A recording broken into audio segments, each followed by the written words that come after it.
प्रीशा अपने कमरे में कल के ऑफिस की फाइल देख रही थी कि फ़ोन के मैसेज ट्यून पर उसकी जानिब मुतवज्जा हुई, जहां ईज़ा का मैसेज ब्लिंक कर रहा था।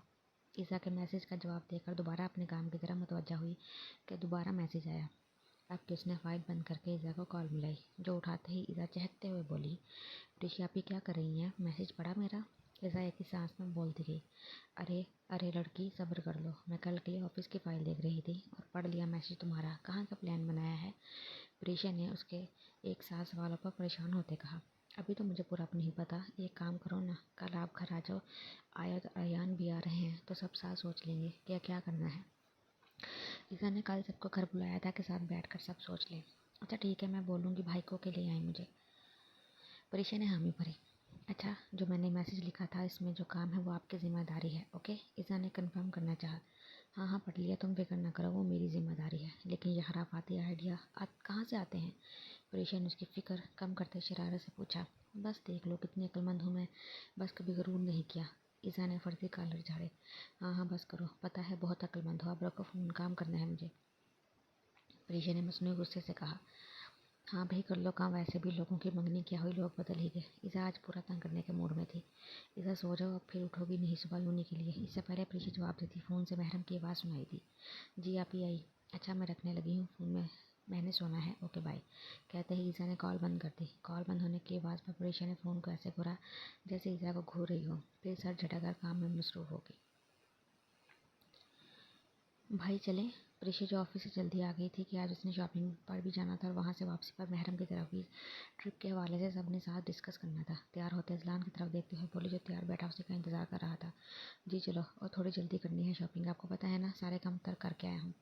अजलान ने उसे आने का इशारा किया और खुद गाड़ी की तरफ बढ़ गया और उसके बाद समझते प्रीशा ने समझने के अंदाज में सर हिला दिया। सारा रास्ता हल्की फुल्की बातें करते गुजर गया।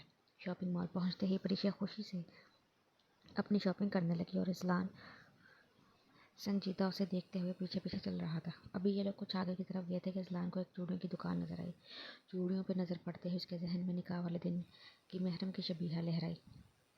प्रीशा अब यहीं इसी शॉप में रहना, जो कुछ लेना है ले लो, मैं कुछ देर में आता हूँ। अजलान प्रीशा को कहता जाने लगा कि प्रीशा ने परेशानी से पूछा, खैरियत भाई? हाँ हाँ सब खैरियत है भाई की जान, आप तब तक यहाँ देखो, मैं आगे से अपने लिए कुछ चीज़ें ले आऊँ। मुस्कुरा कर कहता अजलान आगे बढ़ गया, जबकि प्रीशा हैरत से उसको ज़्यादा देख रही थी। पहले तो अजलान भाई ने मेरे साथ आकर ऐसे अपनी शॉपिंग नहीं की। बुड़बुड़ाती हुई वो कंधे झुकाकर आगे को बढ़ गई और अपने लिए सूट देखने लगी। अजलान उस दुकान पर आकर रुका जो उसने दूर से ही रेड कलर की चूड़ियाँ देखी थी, उन्हें देखने लगा। चूड़ियाँ देखते उसे पहला ख्याल यही आया था, महरम के नाजुक हाथों में ये लाल चूड़ियाँ कितनी जचेंगी।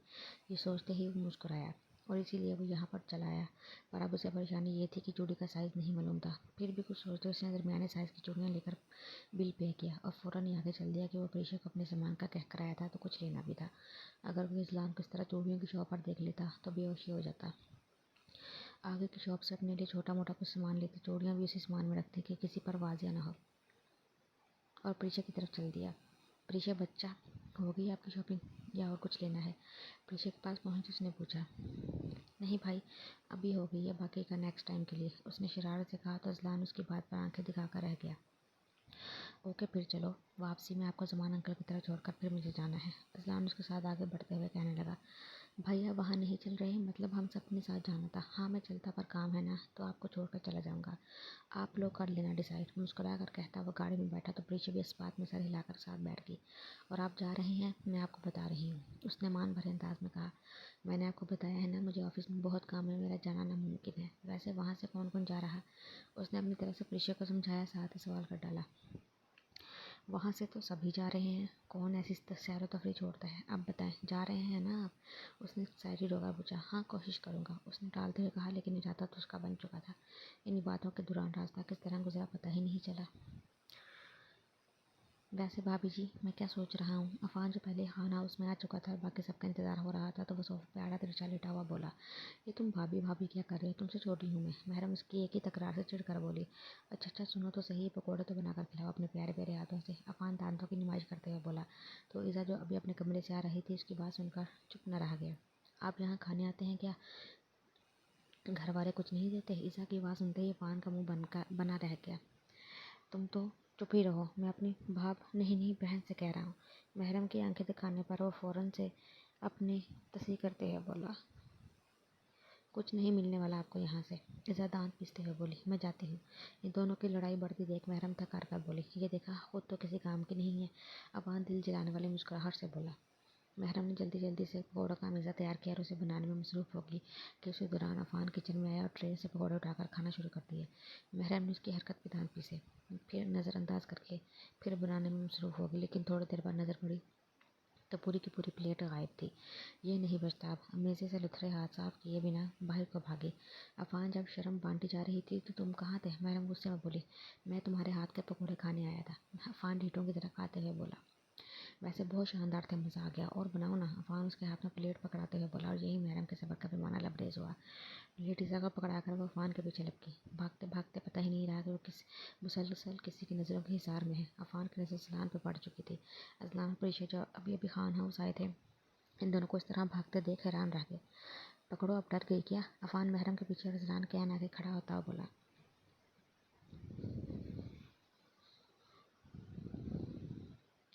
तो महरम ने सोफे से कुशन उठाकर जैसे ही उसे मारा, अफान उसी वक्त नीचे हो गया। वह कुशन अजलान के मुंह पर लग गया। महरम ने फ़ौरन अपने मुंह पर हाथ रख लिए। इस सूरत हाल में सबकी हंसी निकल गई, जबकि महरम रूहानी हो चुकी थी। भाई अभी भी सोच लें, बहुत खून पीती है, अफान आंखों में शरारत लिए बोला। तो अजलान ने उसकी बात भनवें उचकाई, जैसे उसकी बात को किसी खाते में न लिया हो। वैसे बहुत अच्छा वेलकम किया है शोहर का लड़की, प्रीशा से मसनूई आंखें दिखाते हुए बोली। तो महरम का चेहरा खफा से सुर्ख पड़ गया। उसकी हालत देखते हुए अजलान ने जाना ही बेहतर समझा। अभी वो मुड़ा ही था कि तहरीन बेगम की आवाज़ सुनकर उनकी तरफ मुतवज्जा हुआ, जो इसी से मुखातिब थी। बेटा बैठो तो सही। नहीं आंटी, वक्त की बहुत कमी है, फ़िलहाल तो अभी निकलता हूँ, फिर कभी सही। अजलान उनसे मिलता हुआ गहरी नज़र साथ खड़ी अपनी कीमती मताए हयात पर डालते वहाँ से निकलता चला गया, जबकि उसके जाने पर महरम ने एक पुरसुकून सांस खारिज किया। तुम अब मुझसे बात मत करना, और कोई कुछ नहीं मिलेगा अब तुम्हें, महरम नाराज़गी से बोली। तो इसकी बात पर सबने मुस्कुराहट छुपाई, जबकि परीक्षा ने उसे खींच कर अपने साथ बिठाया। अच्छा, आयत वगैरह नहीं आई? परीक्षा ने महरम के साथ बिठाते ईसा से पूछा। आयत और अयान तो आ रहे हैं, साईं भाई भी आ जाएंगे, लेकिन लेट। लेकिन माज भाई नहीं आ रहे, उनकी मीटिंग है, ईसा ने तफसील से और आखिर में शरारत से बताया। तो परीक्षा झींक गई। इतनी देर में अयान और आयत भी आ गए और वो लोग अपनी प्लानिंग में मसरूफ़ हो गए। मैं बता रही हूँ अभी, मुझे जब भी कोई हट्टा कट्टा जवान मिला ना, मैंने शादी कर लेनी है। आयत किचन में महरम के पास खड़ी सेब खाते हुए बोल रही थी। इन लोगों ने आकर महरम को तो घुन चक्कर ही बना दिया था। हाँ हाँ, क्यों नहीं, जल्दी करो ताकि तुम्हारे 12 बच्चों वाला ख्वाब पूरा हो। महरम मुस्कुराहट दबाकर उसकी हाँ में हाँ मिलाते हुए बोली, जबकि साइम जो अभी हॉस्पिटल से आया था और किचन में पानी पीने आया था, उस लड़की की बात पे खौफा से आंखें घुमा कर रह गया।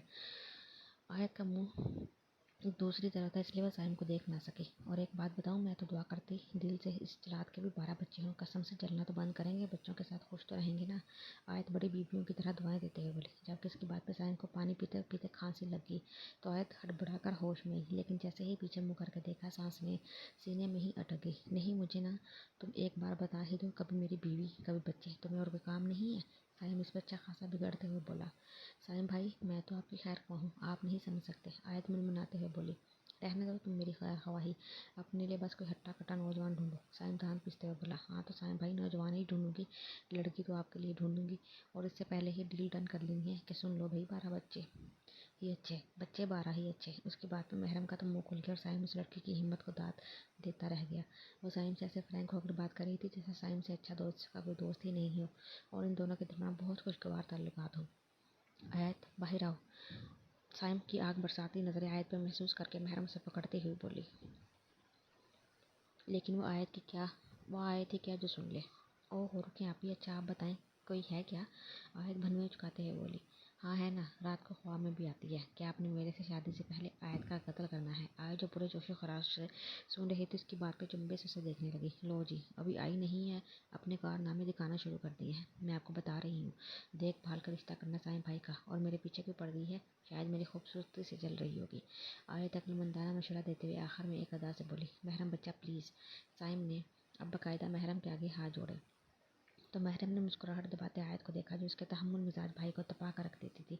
इधर आओ तुम, महरम से खींचते हुए बोली। अच्छा साइम भाई, बड़े मशवरे पे गौर ज़रूर कीजिएगा। आयत जाते जाते भी उसे तपाने से बाज ना आई। आयत किस तरह कहने पर साइम के चेहरे पर हल्की सी मुस्कुराहट आई, जिसे वह फ़ौरन छुपा गया। बेवकूफ़ लड़की, साइम अपना सर मसलते हुए बोला। चलो अब सब डन हो गया है, सब वक्त पे आ जाना सुबह, ठीक है। ईज़ा इन सबको तनबीह करते हुए बोली। इन लोगों ने सुबह 7 बजे निकलने का प्रोग्राम बनाया था। गांव थोड़ा दूर था, इसलिए वो लोग जल्दी निकलना चाह रहे थे। चलो प्रीशा, हम भी निकले, काफ़ी टाइम हो गया है। अफान खड़े होकर घड़ी में टाइम देखता हुआ बोला, तो प्रीशा भी सर हिलाकर उन सबसे मिलने लगी। उन्हें जाता देखकर यान भी उठा के साथ ही निकले सब। आयत उठो भी, क्या चलने का इरादा नहीं तुम्हारा? अयान ने उसे आराम से सोफे पर बैठा देखकर कहा। भाई मेरा तो दिल ही नहीं कर रहा यहाँ से जाने को, आया जाने के लिए एक्साइटेड होते बोली। उसकी बात पर सब उसकी तरफ मुतवज्जा हुए। हम भी सोच रहे हैं तुम्हें परमानेंटली यहीं रख ले। महरम साइम को देखते ही मुस्कुराहट दबाते हुए बोली, तो साइम घूर कर रह गया और अफान और ईयान से मिलने लगा। साइम से मिलते ही ईयान ने एक बार फिर आयत को चलने को कहा, जो अब मुंह बनाते उठते हुए इन सबसे मिलने लगी। जब हिजाब से मिल कर जाने लगी तो हिजाब ने अपने पास रोकते हुए ईयान को घूरा और कहा, जब इसे रुकना है तो तुम्हें क्या तकलीफ है, रहने दो उसे यहाँ। उसके ऐसे बोलने पर ईयान ने ऐसे देखा जैसे कोई अनोखी बात कर दी हो। ठीक है, इसे यहाँ छोड़ जाता हूँ, तुम मेरे साथ चलो। उसके कहने पर सबने हैरानी से उसे देखा, तो यान ने गड़बड़ाते हुए तो सीखी, मतलब कि कोई हो ना जिसे मैं तंग कर सकूँ। अब ये यहाँ होगी तो किसे तंग करूँगा मैं। उसके इस तरह कहने पर सब मुस्कुरा दिए। अगले दिन वो सब खान हाउस में मौजूद थे। प्रीशा और अफान को इन लोगों ने उनके घर से ही लेना था, इसलिए वो लोग शाह हाउस के लिए निकल पड़े। भाई जल्दी करें, फ़ोन मिलाएं, कहाँ रह गए हैं वो लोग। प्रीशा उन्हें लेकर निकलना था। ईसा ने पहले साइम और प्रीशा को कॉल देख कर कहा, क्या हो गया है, आ जाता है, इतनी उतावली क्यों हो रही हो? महरम उसके मुसलसल रोने पर चिढ़ कर बोली। आ जाता नहीं, आ जाते हैं। परीक्षा ने बेसाख्ता उसकी तस्दीक की। क्या मतलब? महरम ने चंपे से पूछा, साथ इस ख्याल की नफी की जो दिल में आया था। मतलब आप ही वो देखें। ईजान ने तो शरारत से कहते उसे घुमा ही डाला, जबकि महरम की आंखें फटने के करीब हो गई। अजलान को भी अफान के साथ आते देखकर जो अब साइम के गले लग रहा था। महरम ने इन दोनों को नाराजगी से देखा, मुड़कर जाने लगी कि ऐन उसी वक्त आयत ने दांत खोसते उसे देखा, तो महरम ने ना समझी से उसे देखा। आप इधर बैठे अपने सैयद जी के पास। आयत उसकी नज़रों का मफहूम समझते हुए अगली सीट की तरफ इशारा करते हुए बोली, जबकि महरम मुसलसल उसे हाथ चढ़वा रही थी। अजलान उसे एक नज़र देखने के बाद अब गाड़ी स्टार्ट कर रहा था। महरम का दिल पसलियाँ दौड़कर बाहर आने को था। इन चारों की मुसलसल तकरार से तंग आकर वो दरवाज़ा खोलकर अंदर बैठ गई और सारा गुस्सा दरवाजे पर निकालना ना भूली। मेरी गाड़ी का कोई कसूर नहीं है वैसे। अपने पास से अजलान की आवाज़ सुनकर वो उछलकर दरवाजे के सहारे गई, खफ़्फ़त से चेहरा मोड़ लिया, तो अजलान ने भी मुस्कुराते हुए गाड़ी आगे को बढ़ाई। इसी तरह दोनों गाड़ियाँ आगे पीछे रवाना हुई। हाफिज़ाबाद से थोड़ा सा आगे फार्म हाउस था। जमान साहिब ने जब इब्राहिम साहिब को इन सब के आने की इत्तला दी थी, तो उन्होंने इन लोगों को फार्म हाउस में रहने की पेशकश की थी, जिस पे पहले तो वो लोग टाल गए, लेकिन फिर मान गए। रास्ते में तकरीबन 2 से 3 घंटे लगते थे। फार्म हाउस से कुछ फासले पे ही उनकी ज़मीनें और गाँव था। अजलान और महरम आगे बैठे हुए थे, जबकि पीछे प्रेशर, अफान और माज बैठे थे। बाकी सब दूसरी गाड़ियों में साइम के साथ मौजूद थे। अजलान गाहे बगाहे इस पर नज़र ला रहा था, जो चेहरे पर बच्चों सा इश्तियाक लिए बाहर देख रही थी। वो अपने चेहरे पर अजलान की नज़रों का मुसलसल हिसार महसूस करके परेशान हो रही थी और शिद्दत से पीछे जाना चाहती थी। एकदम से गाड़ी रुकी तो अजलान परेशान होकर देखना उतरा, तो साथ में माज और अफान भी उतर आए। तो महरम ने फ़ौरन से पहले उठकर पीछे परीक्षा के पास चली गई। इस हरकत का मुलाहजा किसी ने किया हो ना किया हो, लेकिन अजलान ने ज़रूर किया था और उसकी इस तरह भागने पर मुंह मोड़कर मुस्कुराहट जब्त की। कुछ नहीं हुआ, सब ठीक है, बस झटका लगने से रुकी थी। माज गाड़ी का मुआयना करते हुए बोला, लेकिन महरम को पीछे बैठा देख अफान और माज दोनों हैरान हो गए। क्या हुआ, वहाँ क्यों चली गई? माज ने हैरानगी से पूछा, जबकि अजलान अब सुकून से गाड़ी स्टार्ट कर रहा था। वो आप आगे बैठ जाए, मैं प्रीशा के साथ हूँ। महरम ने दांत पीसते हुए कहा, जैसे इन लोगों को कुछ पता ही ना हो। तो वो सर हिलाता हुआ आगे बैठ गया। अफान भी पीछे आकर बैठ गया और वो लोग आगे के सफ़र पर रवाना हो गए। गाड़ी में मामूल से हटकर खामोशी छाई थी, क्योंकि हिजाब मैडम तो गाड़ी की पुश से सर टिकाए सोने में मसरूफ़ थी, जबकि अयान अपना फ़ोन में कोई गेम खेल रहा था। ईज़ा और आयत इस खामोशी से उकता गई थी और अब आयत से रहा न गया, तो साइम को मुखातिब करते हुए बोली, साइम भाई आप अकेले जा रही हैं? आयत ने बेतुका सा सवाल किया। उसके सवाल पर साइम के माथे पर शिकने नमूदार हुई। तुम्हें यहाँ मैं अकेला दिख रहा हूँ? साइम हल्का सा मुड़कर बोला। उफ साइम भाई, मतलब इतनी खामोशी है, हम बोर हो गए और लग भी नहीं रहा हम पिकनिक पर जा रहे हैं। आयत मुंह बसोर कर बोली, तो क्या अब तुम्हें यहाँ डांस करके दिखाऊं मैं? साइम उसकी बेवकूफ़ी पर दांत पीसते हुए बोला, अरे वाह, आपको डांस करना भी आता है? फिर हम सबके साथ महरम आपकी शादी पर करेंगे और अपनी शादी पर भी अपनी वाइफ के साथ। आयत इश्तियाक से बोलते फिर उसकी शादी को बीच में ले आई। जब कीज़ा जो कब से फुर्सत से बैठी इनकी नोक झोंक से लुत्फ़अंदोज़ रही थी, अब साइम को मुखातिब करते हुए बोली, साइम भाई एक काम करें, कोई म्यूज़िक लगा दें। शायद ही आयत को आंखें दिखाते चुप रहने का इशारा किया। आए जो कि खामोश ताकर दोबारा बोलना शुरू कर दिया। इन्हीं बातों और नोक झोंक में सारा रास्ता कट गया। वो लोग फार्म हाउस पहुंच गए, जहां असलान की गाड़ी भी उनसे 5 मिनट के फ़र्क पर आ गई थी। फिर सब गाड़ी से उतरते अंदर की जानिब चल दिए, जबकि लड़के सामान निकाल कर अंदर की जानिब बढ़ गए। तमाम लड़कियां मबहूत सी शानदार फार्म हाउस को देख रही थी, जो अपनी मिसाल आप लग रहा था। बड़ा सा आंगन, जिसके दाएं तरफ बड़ा सस्ता और एक तरफ स्विमिंग पूल भी बना हुआ था, जो उसकी शान को और ज़्यादा बढ़ा रहा था। थोड़ा सा आगे जाकर रिहायशी इमारत थी। वैसे मुझे अंदाज़ा नहीं था कि गांव के आसपास भी ऐसी जगह होती है। मतलब हर चीज़ लाजवाब है ना? आयत ने कहते हुए सबकी तरफ देखने उनकी तारीफ चाही। मैं तो हॉर्स राइडिंग भी करूँगी, बहुत मज़ा आएगा, ईसा परिशे को रस कोर्स में बोली और साथ ही ताली मारकर हंस दी। और मैं रात के वक्त इस जगह के लिए आकर बैठना चाहूँगी। अजीब सा सुकून है इस जगह में, हर तरफ सब्ज घास, एक अजीब सी तकवीत का एहसास हो रहा है। तो सब ने उसकी हाँ में हाँ मिलाई।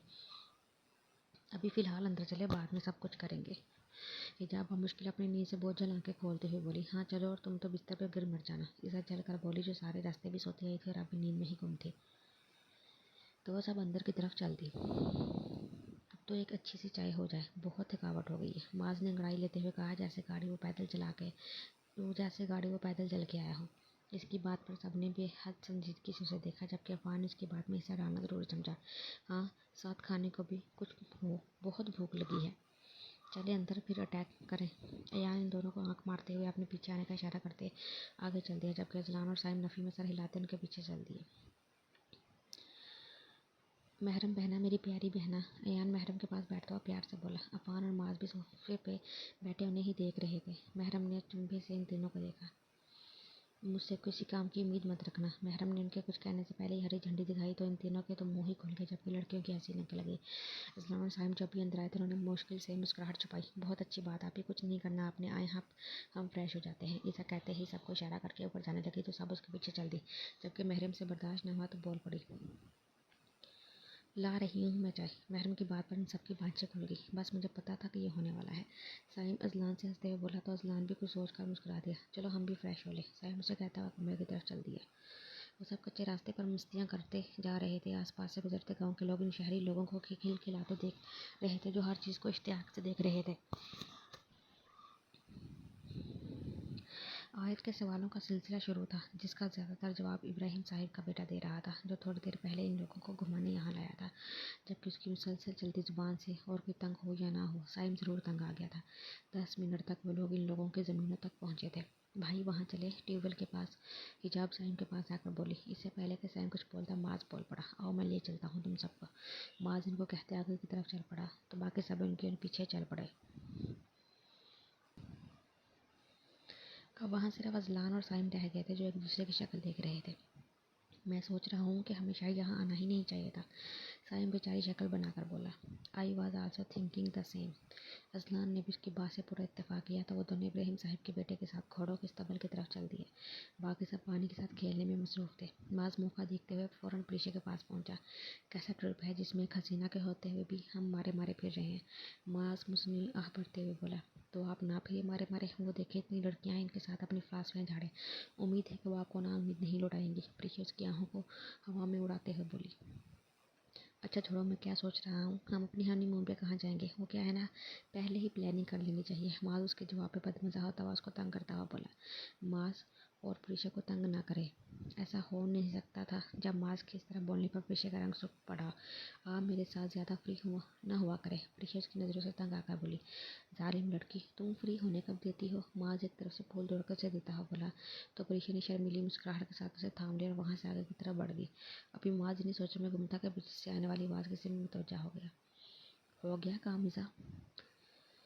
अफान उसके हाथ से कैमरा लेता हुआ बोला। बिल्कुल ऐसा कोई काम हो और मैं पीछे रह जाऊं, ईसा फर्जी कॉलर झाड़ते हुए बोली। क्या किया अब तुम दोनों ने? माज दांत पीसते हुए बोला। ज़्यादा कुछ नहीं, बस जो यहाँ पे सीन चल रहा था उसे महफूज कर लिया है अपने इस कीमती कैमरे में, ताकि सब लुत्फ़अंदोज़ हो सके। क्या माज भाई, बंदे ने बात करनी हो तो साइड पे ले जाकर करे, इस आंखों में शरारत लिए बोली।